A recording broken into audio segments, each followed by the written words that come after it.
Halo minasan, jumpa lagi bersama Dige.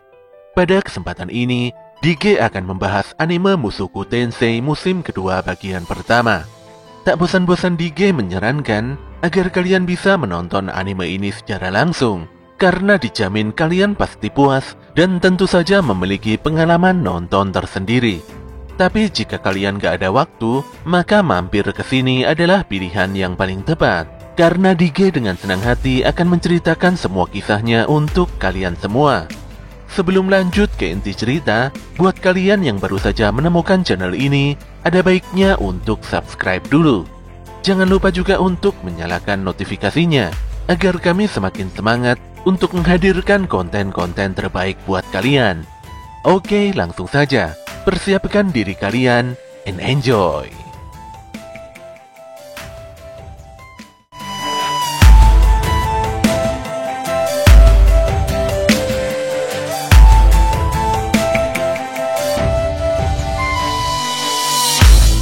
Scene dibuka dengan menampilkan sosok Sylvie yang tiba-tiba jatuh dari atas langit.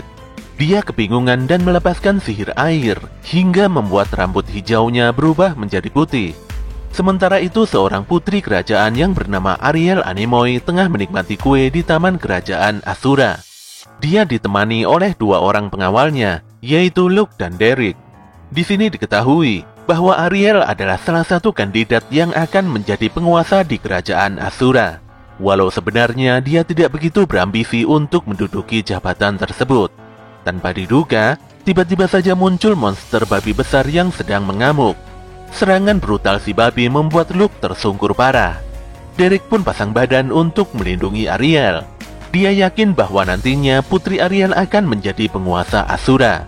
Dia lantas menitipkan Ariel pada Luke yang nampak masih kewalahan. Derek pun akhirnya tewas diterjang si babi. Ketika monster tersebut hendak menyerang Ariel, tanpa diduga Sylvie yang jatuh langsung melepaskan sihirnya tepat di kepala si babi. Alhasil babi itu pun langsung tewas di tempat. Ariel dan Luke nampak kebingungan saat melihat sosok Sylvie yang pingsan di tengah taman. Beberapa saat kemudian, Ariel menemui Sylvie yang mulai sadar dari pingsannya. Ariel mendengar kabar bahwa wilayah Vitoa sudah rata dengan tanah. Dia lantas mengatakan bahwa desa Buena yang merupakan kampung halaman Sylvie telah musnah. Tentu saja Sylvie begitu terkejut mendengar kabar tersebut. Sebenarnya Sylvie akan dijatuhi hukuman karena memasuki istana tanpa izin. Namun Ariel meminta Sylvie mengenakan kacamata hitam dan menyamar sebagai pengawalnya. Selain itu, Ariel juga berjanji untuk membantu Sylvie mencari keluarganya yang hilang. Di hari berikutnya, Sylvie telah mengubah penampilannya sebagai pengawal. Dia juga memiliki nama baru yaitu Fitz dan juga bertugas bersama Luke untuk mendampingi Putri Ariel.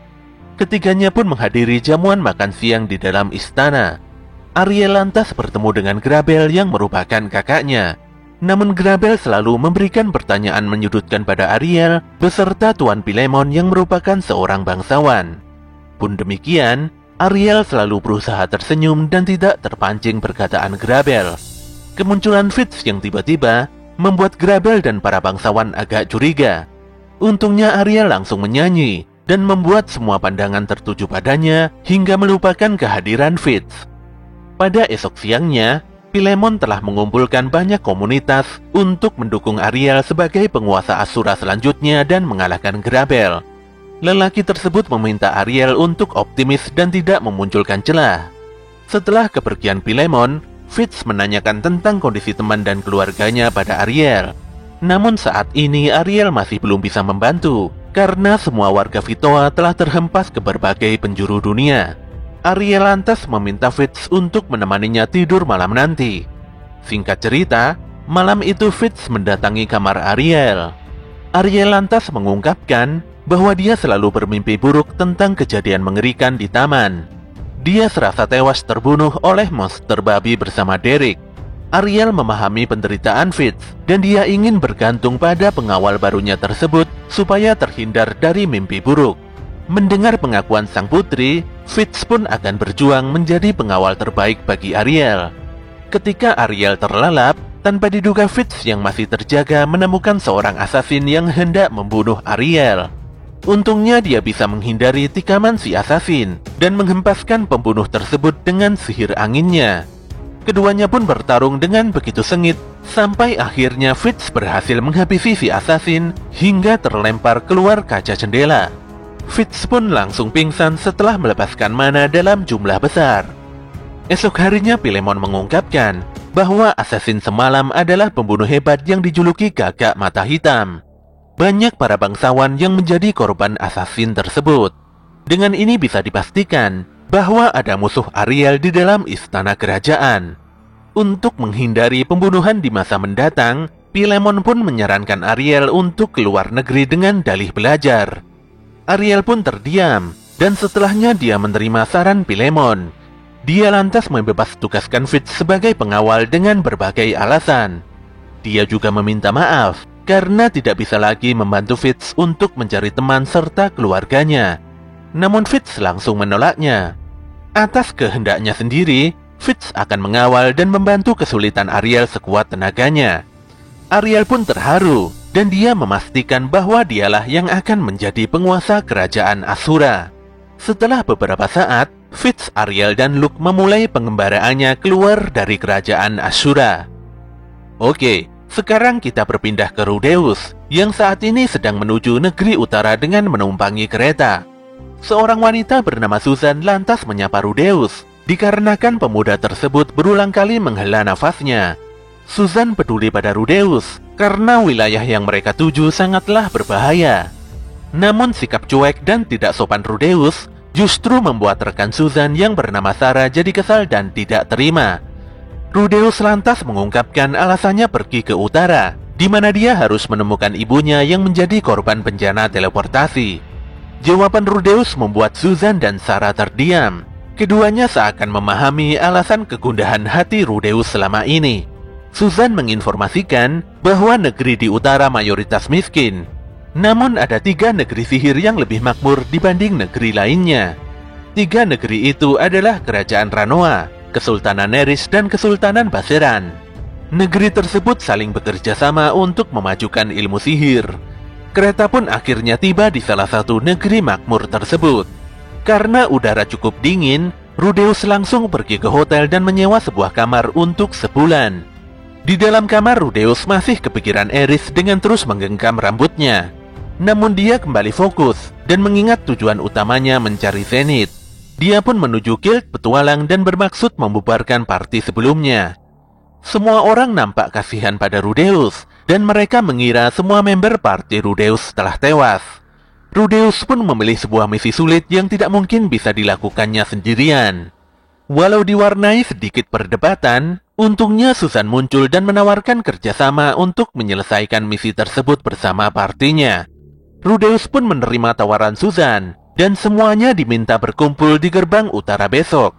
Pada esok paginya, semua member telah berkumpul dan siap menjalankan misi.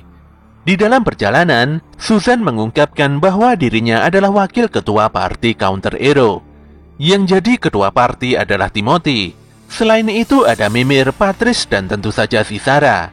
Sarah kelihatan masih kesal pada Rudeus. Sejujurnya dia tidak menerima Rudeus, dan dia hanya menghormati keputusan Susan. Dia lantas mengingatkan Rudeus agar tidak menjadi beban di partinya. Rudeus pun hanya bisa patuh dan terdiam menerima cecaran Sarah. Perdebatan antara Rudeus dan Sarah nampaknya masih terus berlanjut hingga malam. Dalam rapat strategi penyelesaian misi, Sarah tidak menerima ide Rudeus untuk bertarung di garda depan. Gadis ini tidak mempercayai Rudeus, dan dia meminta Rudeus untuk menuruti saja kemauan partinya. Susan pun berusaha mendinginkan keadaan, dan meminta Sarah untuk tidak memperburuk suasana. Di pagi selanjutnya, semua member telah siap untuk menuntaskan misi. Dari kejauhan, Timothy mulai merapal mantra dan meledakkan sekumpulan Lester Grizzly yang masih tertidur. Serangan api Timothy nampaknya sudah cukup untuk mengalahkan para monster tanpa perlu melakukan serangan jarak dekat. Tanpa disangka, mereka disatroni oleh banyak sekali Lester Grizzly yang tubuhnya diselimuti lumpur. Rudeus pun jadi bingung dan tidak bisa berbuat banyak. Kehilangan keluarga dan orang yang dicintai membuatnya begitu pasrah menerima nasib. Untungnya saat itu Susan menyelamatkannya, dan semua member party berusaha bertahan semaksimal mungkin dari serbuan Lester Grizzly. Semua orang saling membantu untuk bertahan dan bertempur. Hanya Rudeus sendiri sajalah yang masih diam mematung. Dia bingung, mengapa tidak ada satupun member yang melarikan diri.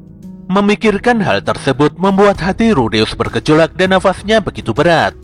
Dia pun menyadari tentang alasan mengapa semua orang terus berjuang hingga titik darah penghabisan. Ketika semua orang telah mencapai batasnya, Rudeus pun langsung maju untuk menghadapi Lester Grizzly. Dia pun mengayunkan tongkatnya dan menghempaskan bola api super besar pada sekumpulan monster beruang salju tersebut. Ledakan hebat pun tercipta hingga membuat seluruh Lester Grizzly tidak bernyawa. Semua member nampak sibuk mengambil kulit monster Lester Grizzly dan setelahnya membakar tubuh monster tersebut di dalam lubang yang cukup dalam. Susan berterima kasih pada Rudeus karena telah menyelamatkan semuanya. Sarah pun juga berterima kasih. Tanpa kehadiran Rudeus, mungkin saja Counter Ero hanya tinggal kenangan. Ketika Counter Ero kembali ke Guild Petualang, banyak party lain yang merendahkannya. Namun suasana langsung berubah riang ketika Timothy mentraktir makan dan minum semua orang. Rudeus pun nampak senang, dan dia mengingat sosok Roxy yang begitu baik hati. Dia memang kehilangan banyak hal, namun masih memiliki sesuatu yang tersisa. Jadi meskipun terpisah jauh dari teman dan keluarganya, namun dia merasa tidak sendirian. Dia pun membakar rambut Eris dan menyemangati dirinya sendiri untuk terus berjuang dalam menjalani kehidupan keduanya. Beberapa bulan kemudian, Rudeus terlihat lebih bersemangat dan kembali melangkahkan kakinya sebagai seorang petualang. Ketika Rudeus memasuki gedung Guild Petualang, dia bertemu dengan petualang kelas S yaitu Soldat Heckler. Soldat mengumumkan pada semua orang bahwa partinya yaitu Step Leader hendak mengambil misi perburuan Snowdrake di Gua Ilbron. Setelah Soldat berlalu, Rudeus pun mengambil misi sederhana agar para penduduk dan petualang lain mengingat namanya. Dia ingin menyebarkan namanya hingga ke pelosok negeri agar Zenith bisa mengenalinya. Usahanya pun membuahkan hasil, dan nama Rudeus Greyrat mulai menyebar dari mulut ke mulut, walau sebagai Doronuma atau Rawa. Sesaat kemudian, Sarah menemui Rudeus dan mengajaknya menjalankan misi bersama Counter Ero. Sebenarnya Rudeus ingin menolaknya, namun dia tidak enakan. Bergerak terus-terusan dengan Counter Ero hanya akan menurunkan pamornya, dan tentu saja tidak sejalan dengan tujuannya mencari Zenith. Namun pada akhirnya dia bergabung setelah diajak Susan dan yang lainnya. Singkat cerita, party Counter Ero tiba di reruntuhan Galgao. Sebenarnya reruntuhan ini adalah sebuah benteng besar yang dibangun pada era perang manusia melawan iblis pertama. Misi Counter Ero ini adalah mengumpulkan sisik Snowdrake yang jatuh dalam jumlah besar. Namun di luar dugaan, beberapa Snowdrake tiba-tiba muncul dan mengejar member Counter Ero. Rudeus pun mencoba menahan para monster dengan sihirnya, walau usahanya tidak begitu berguna. Namun dia cukup tenang ketika menyadari semua member berhasil melarikan diri. Ketika Rudeus siap bertarung habis-habisan, tanpa disangka Sarah dan yang lainnya kembali untuk membantunya. Semuanya saling berjuang untuk mengalahkan Snowdrake. Namun di tengah pertarungan, Counter Ero dikejutkan dengan kedatangan soldat dan member partinya, di mana mereka mampu membantai Snowdrake dengan begitu mudah. Timothy pun memerintahkan membernya untuk ikut membantu, dan akhirnya semua Snowdrake berhasil ditaklukkan. Tanpa bicara, soldat langsung meninju Timothy karena merasa misi partinya direbut Counter Ero. Tentu saja Susan tidak terima, karena Counter Ero memang tidak mengetahui tentang hal ini. Rudeus pun mengatakan pada Susan bahwa Step Leader memang mengambil misi perburuan Snowdrake di Gua Ilbron. Hal ini pun membuat Susan marah, karena Gua Ilbron jaraknya sehari lebih jauh dari reruntuhan Galgao. Untungnya Timothy segera menenangkan Susan. Dia juga menjelaskan pada soldat bahwa misi Counter Ero berbeda dengan Step Leader. Setelah mendengarkan alasan Timothy, soldat pun meminta maaf karena asal main pukul. Pun demikian, Snowdrake tetaplah buruan Step Leader. Oleh karena itulah, soldat hanya memberikan seekor Snowdrake pada Counter Ero. Sekembalinya ke kota, Counter Ero merayakan keberhasilan misi dengan ngopi di sebuah bar. Saat lagi asik-asiknya ngobrol, Tiba-tiba saja soldat yang mabuk datang dan ikutan nimbrung. Dia pun mengakui kesalahannya dan meminta maaf pada Susan karena sebelumnya agak naik pitam. Dengan jujur, soldat mengungkapkan bahwa dia tidak menyukai Timothy karena lelaki tersebut selalu diam dan gak pernah protes saat diajak baku hantam. Namun yang lebih parah, soldat sangat membenci Rudeus. Menurut soldat, senyuman Rudeus nampak palsu dan menjijikkan. Walau sekilas Rudeus kelihatan tersenyum, tapi sebenarnya tidak sama sekali. Sambil marah-marah, soldat merasa bahwasanya Rudeus terlalu pesimistis dan mencoba lari dari sesuatu. Ternyata pemimpin step leader tersebut tidak suka cara Rudeus memperluas namanya sendiri tanpa menerima uang imbalan. Bagaimanapun juga, wajar jika semua orang butuh uang untuk bertahan hidup. Tentu saja cecaran soldat membuat Rudeus nampak begitu tertekan.